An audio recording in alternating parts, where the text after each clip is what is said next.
Bonjour, heureux de vous retrouver comme chaque fin de mois sur La Salvetat Télé, que vous pouvez évidemment suivre sur les réseaux sociaux Facebook et Internet.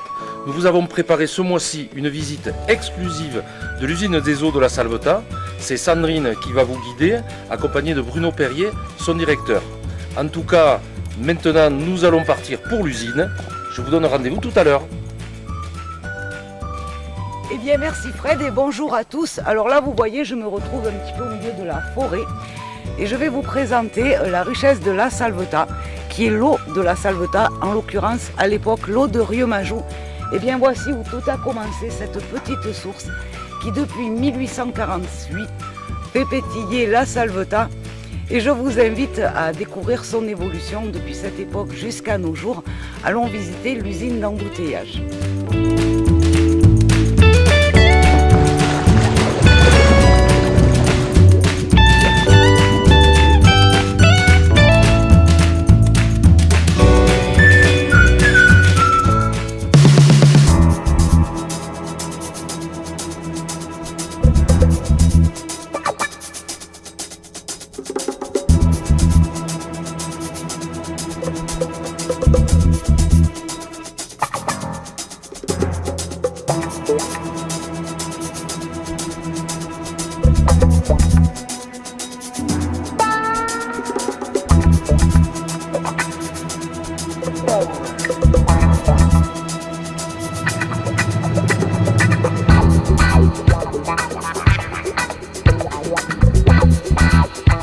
Donc là, tu vois, tu as toutes les échantillons de différentes roches que rencontre l'eau lorsqu'elle s'infiltre dans le sol. Et c'est tout ce mélange des roches avec l'eau qui, au bout de plusieurs années, fait que ça devient l'eau de La Salvetat. Donc il y a vraiment de tout, du granit, de la pegmatite, etc. Donc voilà, il les a mis ici.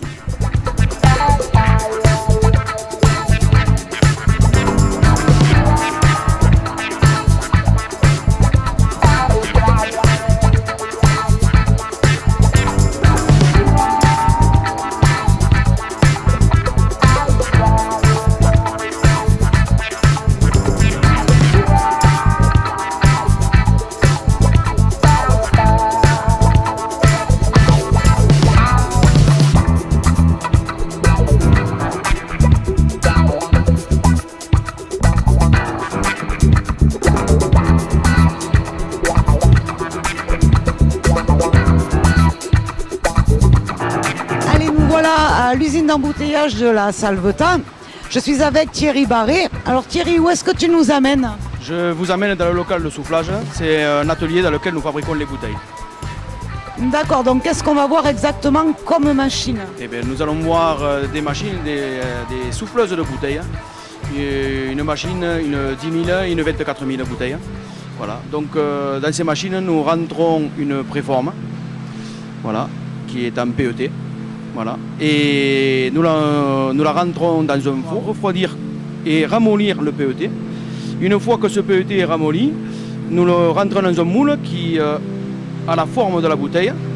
Nous l'étirons, nous la soufflons de façon à ce que la préforme devienne une bouteille. Voilà. Et à la sortie, eh bien, nous l'envoyons par un système de rail, de convoyeur, et nous l'envoyons après dans l'atelier de soutirage pour pouvoir la remplir.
avec Bruno Perrier, directeur de l'usine d'embouteillage de l'eau de la Salvetat. Nous sommes près des quais de chargement.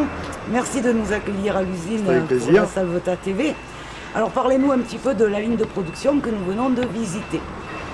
J'ai l'habitude de dire, ce matin, vous avez visité la plus belle usine du monde pour plusieurs raisons. Parce que, un, c'est vrai, c'est une vraie fierté de voir cette usine. Je pense que les images ne vont pas contredire mes dires. Mais ce que j'aimerais que vous ayez aussi vu dans la visite, c'est que dans une usine, il y a des gens, il y a des métiers dans une usine. Et c'est la vraie richesse de notre usine, en dehors des machines. Pour arriver à produire notre belle marque, qui aujourd'hui est la première marque en volume sur le marché français, puisque nous tenons 17% de part de marché, ce qui fait de nous une marque référence aujourd'hui. Pour arriver à être positionné à ce niveau-là, il nous faut des équipes au quotidien performantes et investies sur l'ensemble des métiers. Vous avez dû voir ce matin des métiers de la qualité, des métiers de la production, des métiers peut-être de la maintenance au cours de visite, des métiers de la logistique pour charger. Et c'est une face méconnue de notre activité. Historiquement, les usines ont des images défavorables, c'est lié au contexte, alors c'est une vraie richesse. Et Antoine Riboud disait une phrase que j'ai fait mienne. Il disait, et ça dans les 70, on fera l'entreprise de demain avec les hommes et les femmes d'aujourd'hui. Alors nous voici devant le monobloc qui est la pièce principale, le cœur de l'usine. Donc nous ne pouvons y accéder pour des raisons d'hygiène évidentes. Donc c'est ici que se remplissent les bouteilles. Donc les bouteilles, nous l'avons vu, ont été chauffées, soufflées, etc. Et elles arrivent donc dans cette pièce où elles ont été refroidies. Et face à nous, nous voyons une roue avec des boutons verts, pour nous dire, qui remontent. Donc c'est ce que l'on appelle la soutireuse. Il y a 120 robinets. Chaque bouteille se clipse sous un robinet. Et le temps que la roue fasse le tour de la pièce, la bouteille se remplit. Et lorsque la bouteille a été remplie, elle va à la petite roue qu'il y a à côté avec les traits rouges, qui est la boucheuse. D'ailleurs, on voit que lorsque les bouteilles ressortent au bout, elles ont le bouchon. Et maintenant, nous allons aller voir l'étiqueteuse. Alors, nous voici maintenant à l'étiqueteuse. Donc, nos bouteilles ont été remplies, bouchées. Et donc, face à nous, l'étiqueteuse. Donc, ça va très vite. Hein. La machine met vraiment le trait de colle, l'étiquette se met, la bouteille fait un tour et elle s'en va sur la ligne. Donc là, notre bouteille de la Salvetat est prête et nous allons la suivre sur la ligne pour la mise en pack et le palettiseur. Alors Thierry, nous continuons la visite en ta compagnie et explique-nous bien la machine que nous voyons actuellement. Donc ici, nous rentrons dans l'atelier de conditionnement où en dessous de nous, nous avons une machine qui est une fardeleuse qui permet de pouvoir mettre les bouteilles en pack de 6. De la sortie de cette machine, nous passons à une poigneteuse pour que le consommateur puisse attraper son pack plus facilement. Et de là, nous allons passer à la machine qui forme les palettes. D'accord. Et est-ce qu'on peut aller voir ces machines de plus près? Tout à fait. Je vous y amène de ce pas. Au point de vue sécurité, moi c'est la première fois que je visite une usine, j'avais l'impression de visiter un laboratoire pharmaceutique tellement c'est pointu entre le lavage des mains, les chaussures, la blouse, le chapeau, la casquette, enfin, c'est quand même monumental. C'est pour toutes les usines pareilles ou c'est vraiment... C'est toutes les usines pareilles. Ce sont des règles qui nous sont données, mais ici on s'attache à ce qu'on ait une application rigoureuse, mais que ça ait du sens pour nos salariés.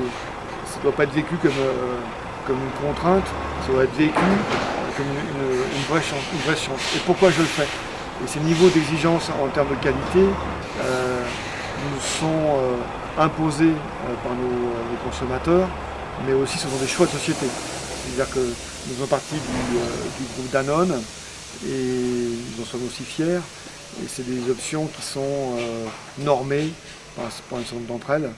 Mais la qualité d'application ici est, il faut le dire, assez exceptionnelle.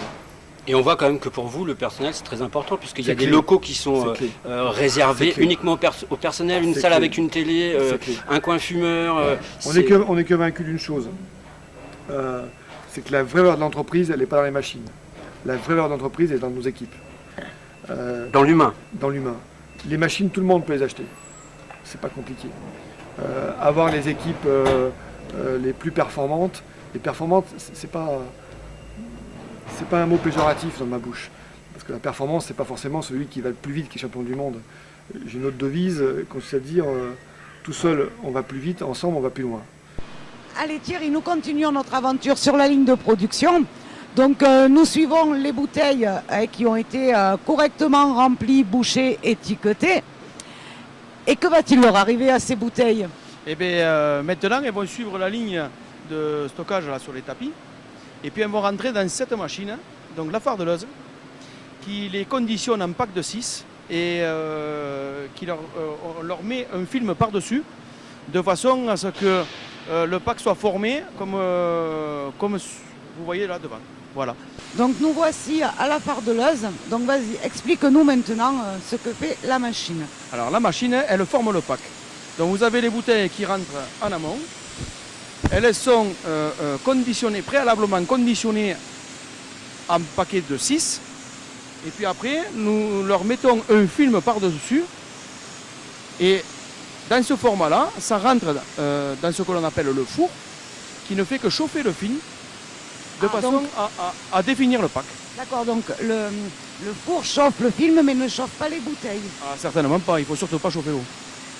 D'accord, donc et nos packs après, qu'est-ce qui leur arrive? Et alors ces packs, à la sortie de cette machine, elles rentrent dans ce que l'on appelle une poigneteuse. On pose une poignée sur le pack de façon à ce que le consommateur puisse mieux s'en saisir. Nous voici à la fameuse poigneteuse. Donc voilà nos packs effectivement qui arrivent et elles rentrent là. C'est bien ça. Tout à fait. Nous avons les packs qui sortent de la fardeleuse qui arrivent et qui sont parfaitement formés et qui rentrent dans cette machine de façon à ce qu'on puisse leur poser la poignée. Voilà. D'accord, donc en fait tout est automatisé. Tout est intégralement automatisé. Voilà. Les opérateurs ne sont là que pour intervenir en cas d'un petit souci. Génial. Donc voilà, notre pack est définitivement terminé. Qu'est-ce qu'il devient ce pack? Et maintenant, nous allons le palettiser. Tous les packs qui rentrent vont être palettisés et de façon à ce que ça puisse partir après dans l'atelier de la logistique. Et là, nous approchons d'une machine que moi personnellement j'adore, qui est le Twister Box. Alors que fait le Twister Box? Le Twister Box, lui, prépare les packs pour former les couches successives pour la palettisation. Donc nous pouvons voir là que certains packs sont tournés, d'autres packs ne sont même pas manipulés. Voilà.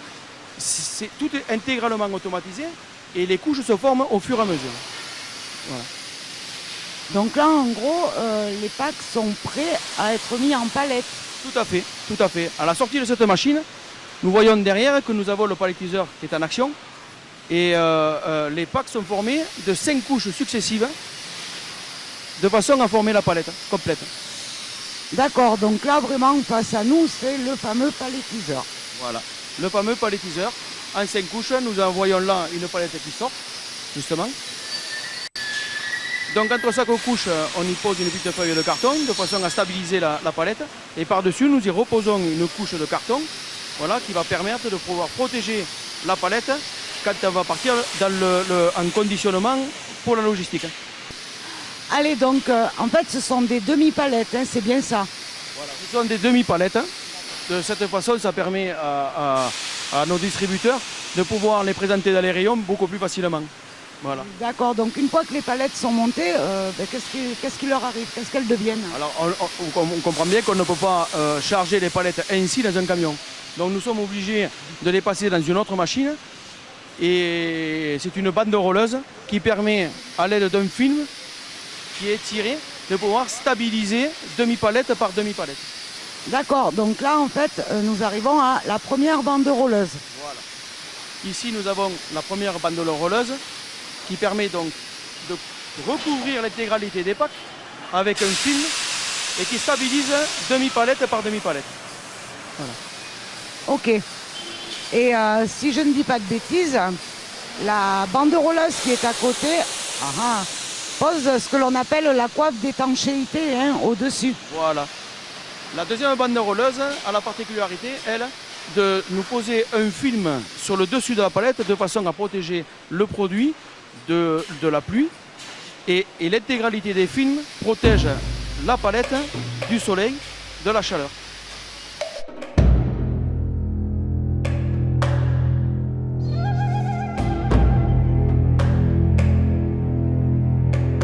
Donc ici nous avons les deux demi-palettes qui sont bande rollées de façon à former une palette unique.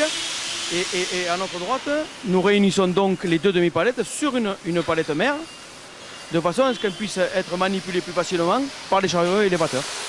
D'accord, donc là effectivement on voit que nos deux demi-palettes se sont regroupées, forment une palette classique. Et donc après elles vont être filmées juste ici. Voilà. Cette machine-là nous permet de pouvoir réunir et solidariser les deux demi-palettes en une. Très bien. Et après, donc, lorsque nos deux demi-palettes ont été solidarisées, comme tu veux dire, qu'est-ce qui leur arrive en fait? En fait, après, il faut les étiqueter. Voilà, on leur pose une étiquette avec la date de production, l'heure de production et le code produit. Donc ça, c'est pour ensuite, lorsqu'elles arrivent dans les plateformes de grande surface. Voilà, tout à fait.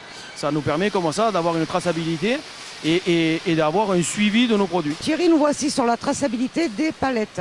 Tout à fait. Donc ici, vous voyez, les palettes, elles arrivent et nous avons une étiqueteuse qui nous pose une étiquette sur les trois faces d'une palette. Donc c'est grâce à cette étiquette que vous pouvez suivre les palettes et que les plateformes savent exactement ce qu'il y a sous ces plastiques. Tout à fait, ça va même plus loin parce que nous sommes capables de savoir en temps et en heure où se situe une palette partout en France.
Bonjour, je suis Victor Le Petit, nous sommes dans le dépôt de logistique, là où nous chargeons une quarantaine de camions par jour.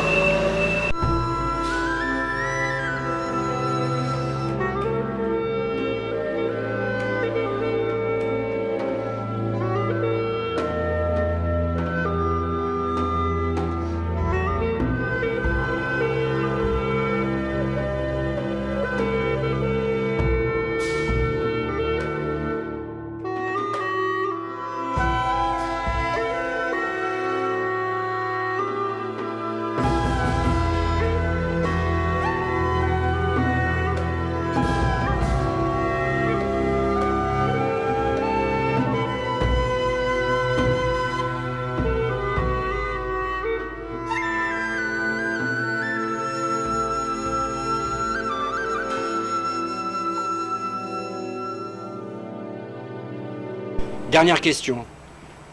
C'est la Salvetat. C'est du groupe Evian. Et alors, vous vous appelez Bruno Perrier. S'il fallait inventer, personne ne pouvait dire que c'est quand même dingue cette histoire. C'est fait exprès ou pas? Il y a du piston ou il y a... Il y a une dernière chose, effectivement. Je m'appelle Bruno Perrier. J'ai rien à voir avec la famille. Perrier est l'autre grande marque sur laquelle au quotidien on lutte. C'est un sport, hein, c'est pas une guerre. Donc non, c'est pas une blague. Je travaille depuis très longtemps dans l'eau, donc c'est quelque chose qu'on m'a souvent dit. Et pour conclure, Et pour conclure, pour dire Salvetat Bruno Perrier. Et j'ai longtemps habité à Vichy, comme quoi vous voyez, on peut faire une trilogie parfaite. Merci de nous avoir reçus, Bruno Perrier. C'était un plaisir. À bientôt.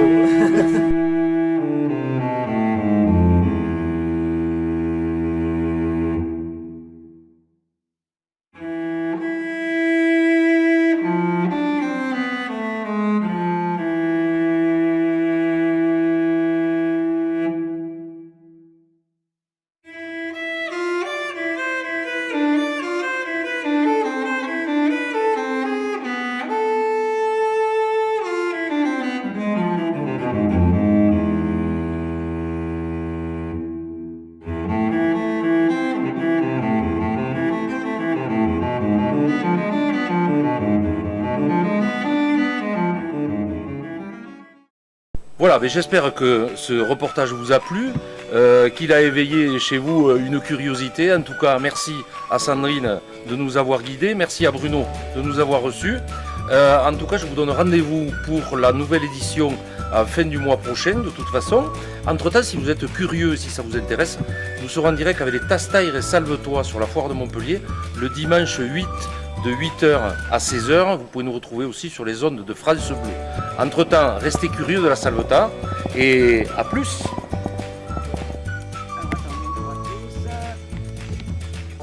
Merci Fred et bonjour à tous. Est-ce que je remercie Sur les ondes de France Bleu. Nous... Oh putain. Vas-y. Donc j'avance. Eh bien, merci Fred, bonjour à tous. Je passe par là. Ouais. Bonjour et heureux de vous retrouver sur la Salvetat Télé. Nous avons tourné. Non, nous avons tourné. Nous avons tourné.